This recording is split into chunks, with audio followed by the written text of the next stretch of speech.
Today's topic is literary agents. If you've got 5 minutes, I've got 5 tips to help you possibly find one or decide whether you need one or not.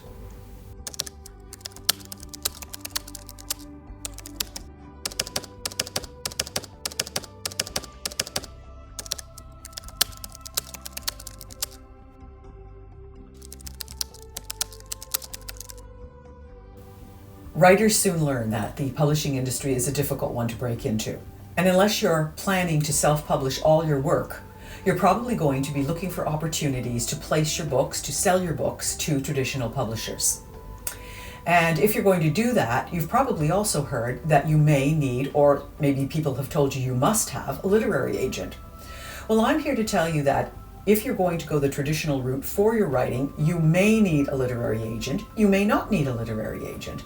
But nevertheless, it's worthwhile considering what a literary agent is and some tips for getting yourself a literary agent if you need one. And then what to do if you don't get one. I started my writing career almost 40 years ago, and I started in periodical writing. But when I started writing books, which wasn't very long after the beginning of my periodical career, I placed all my books myself. I was writing nonfiction, and it has been said that it is easier to place nonfiction than it is to place fiction, and I think that's probably still true, particularly if you know how to write a good nonfiction book proposal. I've done a course on that, and you might consider that at some point if that's what you want to do. So I was able to write nonfiction book proposals and sell, I think, 5 or 6 books before I started thinking about writing fiction and thinking possibly I wanted to go with even bigger publishers, although I will tell you that I sold a number of those nonfiction books without an agent to fairly large publishers in Canada, the US, and the UK. So you don't always need one, depends what you're writing. So at a certain point, I decided I was going to write fiction, and I might like to place that fiction with a larger publisher, particularly in the US. Not sure why I wasn't thinking about Canada at the time, but there you go. And so I was able to get an agent to take me on. It was an agent in New York.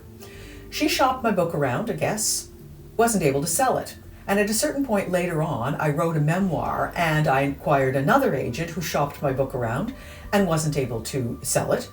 But I sold it myself afterwards, after I broke ties with that literary agent. So getting yourself a literary agent is a number one task that you have under these circumstances. However, just getting that literary agent doesn't mean that's the end of the story.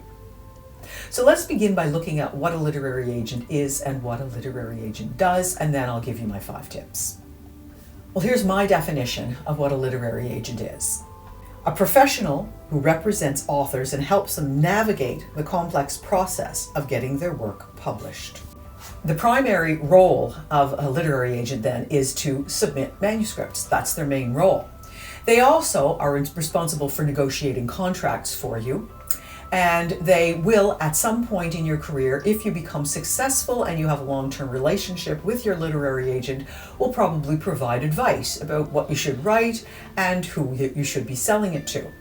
What you should write, in my view, should be what you want to write, but nevertheless, literary agents do have opinions on those subjects because they have an idea about what would sell. So now let's begin with the tips. Tip number 1, research literary agents in your genre. There is no point whatsoever in sending your work or querying literary agents who are not interested in the kind of thing that you write. That's the bottom line. You are wasting your time. So it's good to begin with some research. Now you can go online and you can use a search engine like Google, and you can look literary agents plus your genre plus your geographic area if that's what you're interested in, or a specific geographic area, one country, Canada, the United States, the UK, Australia, wherever you'd like that literary agent to be, and you will begin to get listings for literary agencies. Within those pages you will find bios for individual literary agents that are very carefully worded to show you the kinds of things they're interested in. Read them and read between the lines. That's one way to do it. There are also some online tools that you can use to find literary agents. Query Tracker, Agent Query, Publishers Marketplace, and Manuscript Wishlist. Tip number 2, carefully review and follow the agent's submission guidelines.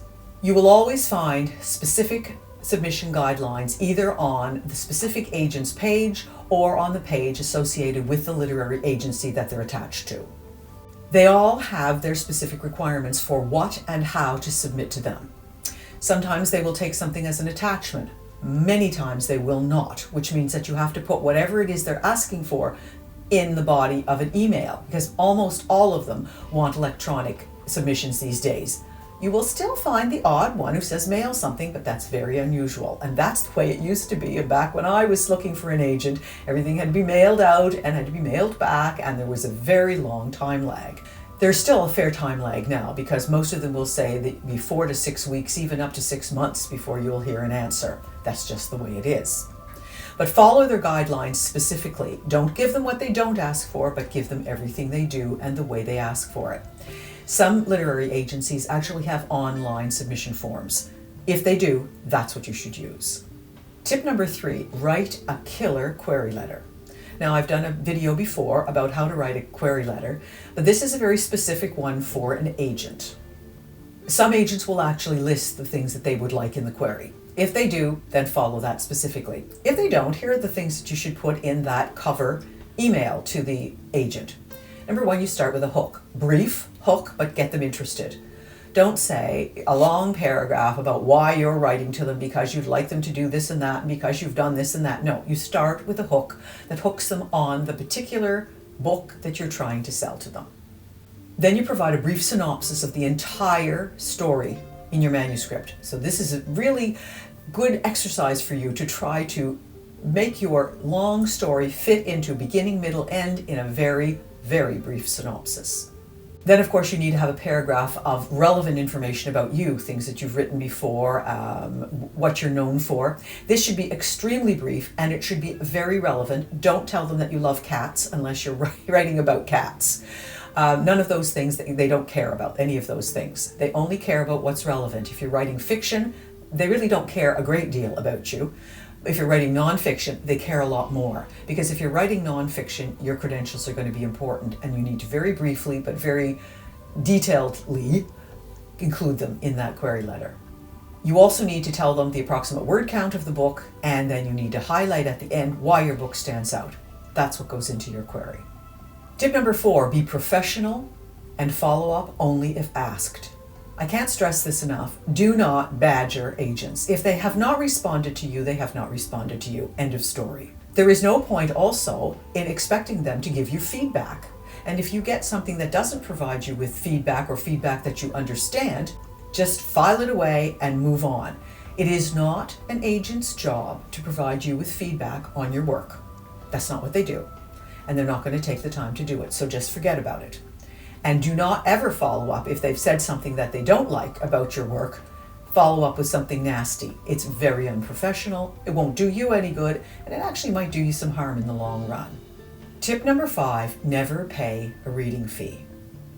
You will find online some less than reputable agents who will ask you for a reading fee, or will say, this is what I charge to read your piece. Professional, credible literary agents do not charge reading fees. In fact, their professional associations forbid them from charging reading fees or any other kind of upfront fee. You need to know that literary agents will take a 15% commission on everything that they sell. That 15% will come off any advance you receive, and it will come off any royalties that you receive in the long term, in perpetuity, as long as the book is selling. Occasionally, there are agents who will ask for expenses. I would be very wary of that. I once had an issue with an agent who continually wanted expense money. So you want to be very careful about that, and you might want to walk away if they're charging you and they don't seem to be able to place your work, because they're making their money from charging things other than placing the work, which is what they're supposed to be doing. Now, just in closing, I want to say that if you do find yourself a literary agent, bravo, but don't expect miracles. Just because you find a literary agent does not mean that that person is going to be able to sell your work. It means that they believe in it. It means that they're willing to take their time to represent it to publishers. It means that it's good enough for them to not ruin some of the relationships that they might have with publishers already, but they can't guarantee anything. And if you find that it's not a good fit, this agent for some reason or another is not a good fit for you, walk away. Find yourself another agent or start looking for how to place your work yourself. And in the meantime, happy writing. Subscribe to Write, Fix, Repeat, and maybe I can help you improve your writing knowledge and skills, 5 tips at a time.